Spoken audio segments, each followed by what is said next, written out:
What's up? What's going on, guys? This is Mr. Gold, and today we are going to be doing part 2 of free agency recap. So, just to start us off with recap of the recap, we just finished up the Carolina Panthers, and we have so many teams to go. This is probably going to be like a 5-part series. But you will be getting all of the NFL signings, so it's good. And trades. Don't forget, it has trades in here, too. So, first things first, right alphabetically after the Carolina Panthers, is the Chicago Bears. And real quick, before I get into this, I just wanted to give a shout-out to myself. I have, let's see, 3 things. Technically, one you've already heard about. I have Twitter, which that's the one that I've had for a little bit now. Go follow me there. I'm Mr. Gold with a bunch of numbers after me, and I have a fat cat as my profile pic. Number 2, check me out on Periscope. I go live on Periscope almost every day, and I'm planning on doing a live stream later today, so make sure to go check that out. And then 3, I have a podcast that will soon be available on. It's via Anchor, and it's going to be available on all major podcast things. So, like Spotify, Apple Podcasts, all of those sort of things. So, just be ready for that. But let's get into the video. So, first team here, we'll probably go through 3 or 4, is the Chicago Bears. And, let's see, the first one is Artie Burns, a cornerback, signed a 1-year deal. I don't have the stats on this, but remember, I am going to grade all of them. So, it's a 1-year deal. Artie Burns, the former Pittsburgh Steeler. I'm going to give that one a B, because I just think that one's it's a position they needed to address, and I think it was necessary. Then Deon Bush, a safety, re-signed on a 1-year deal worth $1.4 million. It's a cheap but good re-signing nonetheless, so I'm going to give that one a B, since he's not really important to the team, but he's important enough. Then, Nick Foles was acquired in a trade exchange for a 4th-round pick. So, this one's weird because they pretty much took on Foles' contract. But, now there's a quarterback controversy here, and if Foles can turn into Philly Foles again, it'll be a great move. If he can't turn into Philly Foles again, it'll be a move that's essentially worthless. He's just a backup quarterback. Then, tight end Jimmy Graham signed a 2-year deal worth $16 million. And it includes $9 million guaranteed, so over half the contract is guaranteed. And he'll be sticking around for the next 2 years. But this dude lately has been a journeyman. So, for a while there, he was on the Saints. And then he gets traded for the Seahawks. And that's probably Saints and the Seahawks were the best 2 teams. Then he goes to the Packers, and then he stays there for 1 year, doesn't do anything, and then he goes to the Bears. And he'll be there for 2 years now. I think he's lost a step since he was with the Saints and the Seahawks, but I think he could still be good. I don't know if he's worth 2 years, $16 million, but I'm going to go ahead and give that one a B just because I'm not sure. There's cheap. You could have gotten Eric Ebron for probably cheaper than that. So, then another former Seahawk, Germain Ifedi, signed a 1-year deal with the Bears. And, we don't have money on this. He is a former Seahawk. And, he's not bad, but as a Seahawks fan, I know how this dude does, and he had so many penalties last season. My goodness, he had penalties. What was it, 12? Someone fact-check me on that. How many penalties did Germain Ifedi have last season? Because he was all over the place with penalties, holding, false start. It was all over. It was horrible. So, it's not necessarily good. I'm going to give that one a C+, just because, we don't have money, but the dude's a penalty machine, so if he starts, he's going to get so many penalties. Then, Robert Quinn agreed to a 5-year, $70 million contract that includes $30 million guaranteed money. That is a massive contract, my friends. That is the type of contract that, if he doesn't turn out to be good, you're going to regret. That's the type of contract Foles got, and the Jaguars regretted it. I think the Bears are going to regret it. Quinn is good, but he's old. And, he did great with the Cowboys. Well, where was he before that? Rams, Dolphins, like, they overpaid. I don't like this at all. I hate this move because it's too expensive. $70 million is a lot of money that you could be spending otherwise. It's too expensive. I understand they wanted him to get him locked up, but who knows? In 5 years, he could be retiring. Like, I don't think it was worth the money. I'm going to give it a C- because it's not worth it. He might be really good, but it's not worth that much money. Then we have Danny Trevathan, a linebacker, re-signed on a 3-year extension worth $21.75 million with a maximum of $24 million that includes $14 million in guarantees. So basically this shut the door on Leonard Floyd, so they're going over Trevathan over Floyd. And, like, I kind of like it. I understand he's pretty solid, and it's always good to lock up your guys that are key parts of your offense and defense. So I'm going to go ahead, give that one a solid B+, because I think it's good. So overall, I didn't like a lot of the Bears' moves, but a few of them were okay. Then we move on to the Cincinnati Bengals. And their first move is signing Mackenzie Alexander, a cornerback, to a 1-year, $4 million deal. That's not bad. I'm going to take, like, if I'm the Cincinnati Bengals, I'm going to take some cornerback help, and you'll see later on that they got another one. But, like, that's a pretty solid move right there. I'm going to go ahead and actually give that one an A- because, like, spending very cheap, but high ceiling there. Then Von Bell, the former New Orleans Saint, signed a 3-year, $18 million deal that will pay him $7 million in year 1. I like that move. Von Bell is young still. A lot of people don't realize it. That's like a guy's name that they might recognize from a while back. He's still pretty good. I like that move. I'm going to give that an A. So, then they franchise tagged AJ Green. I don't like that. Like, I understand they could still trade him.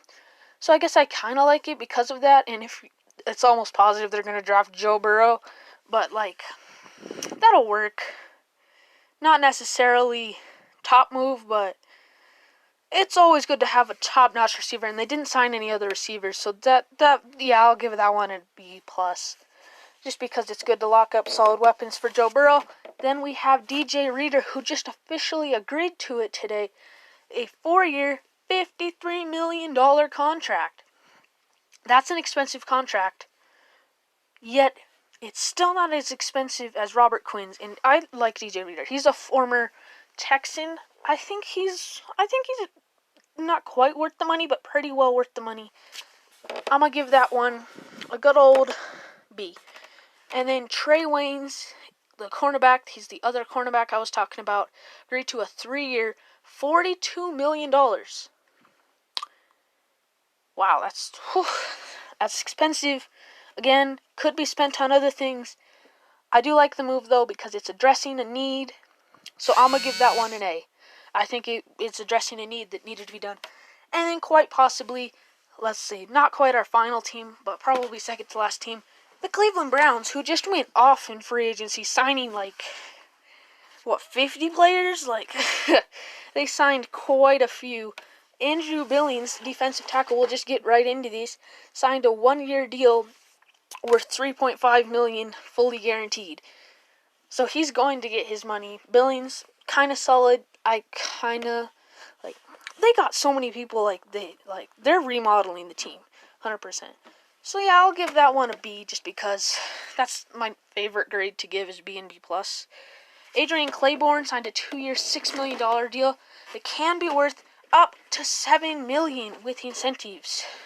So, I'll take that one if I'm the Browns. Adrian Claiborne's pretty solid. I'm going to give that one B- just because, I don't know, I'm not really feeling the Claiborne stuff, so I'm going to give it a B-. Then we got Jack Conklin. I was really hoping this man was going to go to the Hawks, but I don't think we could have afforded him. 3-year, $42 million deal with $30 million fully guaranteed. That's over half fully guaranteed. So, sorry, my desk is a little bit wobbly, but, that's pretty solid. That'll work, but, they definitely addressed a need. Ever since Joe Thomas has been gone, they gotta address that offensive line. That's the only offensive lineman they signed, so I'm expecting probably they'll go after someone in the draft. Congratulations to, what's his name? Y'all fact check me on this in the comments. The guy that's now the president of the NFL Players Association is a lineman on the Cleveland Browns, and I cannot remember his name for some reason right now, but he's solid. And so they're going to build around him with Jack Conklin. Next, B.J. Goodson, a linebacker, signed a one-year deal with the Browns. I don't have money on this. Oh yeah, by the way, Conklin I give an A. I like that. B.J. Goodson, linebacker, one-year deal, kind of solid, B-. That's all I'm going to say about that. Austin Hooper, 4-year, $42 million deal. Now, I actually like this because, like, he's got a high ceiling, high drop-off, but they paid him the same money that they paid Conklin. So basically, they give $42 million out to 2 players, but to the tight end, they get an extra year for the same money. And he's only got $23 million guaranteed. So, like, they paid him a little bit less per year, and I think he's worthy.